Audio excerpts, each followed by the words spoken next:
এই ভিডিওটা হচ্ছে জন্মাষ্টমীর সকালবেলা। এবার আমি বেরিয়ে পড়লাম সবাইকে নিমন্ত্রণ করতে।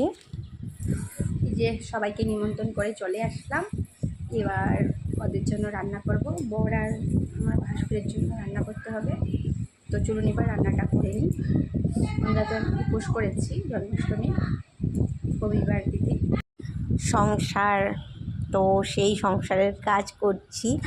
উপোস করলেও সেটা তো করতেই হবে। তো এই যে একটু বাসন ছিল, তারপর রুমটাও ঝাড়ু মেরে নিলাম। এবার রান্নাঘরে চলে এসেছি, যে রান্নাবাড়াও সেরে নিচ্ছি, কারণ অনেক গরম পড়েছে। আবার এদিকে ভোগের রান্নার মধ্যেও কিছু করতে হবে। রান্নাটা তো মেন, আমি করব না, কিন্তু কিছু কিছু লাড়ু সাড়ু বানাতে পারবো, তো সেটাই বানাবো।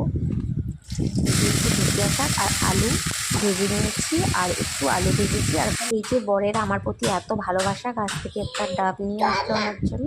চলুন, ভিডিওটা ভালো লাগলে লাইক সাবস্ক্রাইব করে দেবেন। ভালো থাকুন, সুস্থ থাকুন, সাবধানে।